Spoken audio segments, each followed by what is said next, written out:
President Trump says it's important that we maintain good relations with Saudi Arabia, but whatever comes from the Saudi investigation into the disappearance of journalist Jamal Khashoggi, some think that the crisis could have lasting effects on the sweeping plans of the Crown Prince to rebuild the kingdom's economy. The individual companies do not respond to government edicts, either our government or the Saudis. They respond to the needs of the shareholders. And the boards of directors and the shareholders are going to be probably voicing opinions about their investment in a country that has shown such a disrespect for human rights. So it's going to be a real challenge for those companies, even those that want to invest there because they're following the money. There's going to be a serious impediment. We welcome now Congressman Gregory Meeks, Democrat of New York, who is a senior member of both the House Foreign Affairs and Financial Services Committee. So, Congressman, welcome to Bloomberg. Good to have you here. Good to be with you, Dave. So you heard our former ambassador to Saudi Arabia saying when it comes to corporations, their shareholders, they're likely to react to this in a way that they don't want to be as involved in Saudi Arabia. As a country, how should we be reacting to it? I think that we've got to be very concerned and not just talk about the business aspects of it, but as the ambassador was talking about, the human rights violations that are being committed in Saudi Arabia, even as we speak. And I think it's highlighted by this incident that's taken place recently with the death, that it seems clear that Saudi Arabia may be a part of it.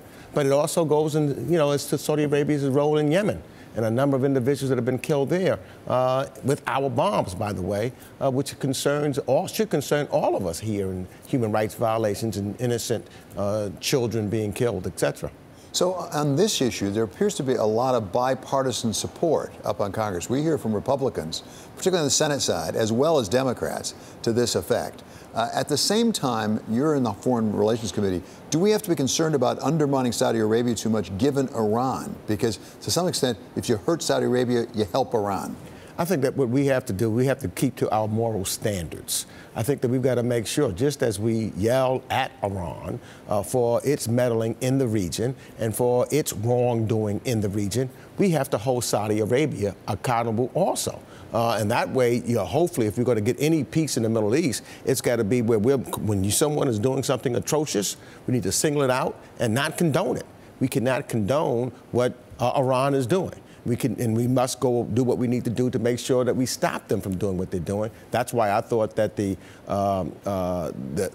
nuclear agreement was the right thing to do in a multilateral basis. But likewise, if Saudi Arabia is doing something that upsets the apple cart, the violation of human rights, we must stand against that also and make them correct those egregious movements. I recall Congressman Charlie Rangel, for example, he told me one time that when he went to visit Africa and he went and says, "Hey, brothers, how you doing?"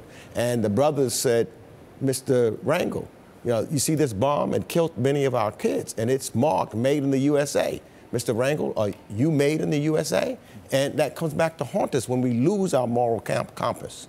So there are real consequences, obviously, of our supporting regimes that hurt people, no question about it.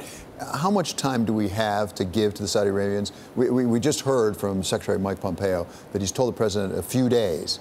How much urgency is there for us to take a position? I think it's urgent. I think that the time is up now. I think there should be an independent, multilateral investigation into what took place, and let's move. Why? I don't see any reason to continue to wait. We, all of the democratic countries of the world, getting together, moving forward as one to say we're not going to tolerate this kind of killing of journalists.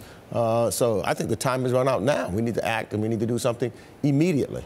Let's turn to a different geopolitical issue that's on your committee's agenda, and that's China.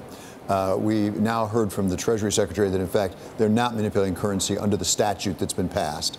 At the same time, there's a lot of concern about currency manipulation by China. Are you concerned about it? Well, I'm concerned about currency manipulation. I'm concerned about China altogether, which is why I was a proponent of TPP and why I think that the president made a mistake pulling out of TPP.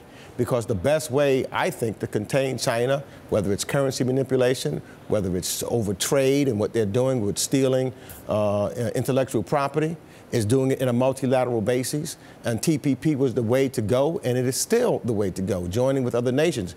That's how you handle China. Otherwise, China will try to separate us and divide us, and it makes it harder to hold them to a standard.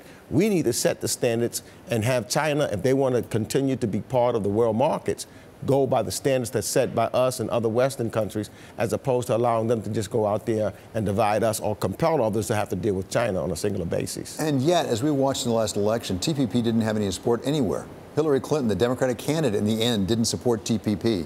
What is the phenomenon in this country that basically does not have popular support for initiatives like the TPP? Well, I can tell you that Barack Obama supported TPP. Yes, he did. I can tell you that we had a number of Democrats, I'm being one of them, that supported TPP. I can tell you that I think that if we had a vote on TPP, because generally, you know, it had been previously, my Republican colleagues were for TPP, and we would have had the votes as we had for other trade agreements, but politics did get in the way, and that's an unfortunate scenario. And do you have a position on the president's announcement that he wants to pull out of the International Postal Union? There's this international treaty that's been around for 144 years, 192 countries, that apparently gives China some beneficial treatment in the rates that they charge for shipping goods to the United States. No, I don't think that, again, pulling out of every international agreement, which seems that this administration wants to do, is not a good thing in my estimation. I think that we need to do things in a multilateral way. This president seems to think that multilateralism is a bad thing, and he wants to just to negotiate bilateral, whether it's trade deals or agreements with countries. The world is too small for that. We get around much quicker with communications today. So no, I think pulling out of multilateral agreements is not the way that we should move forward.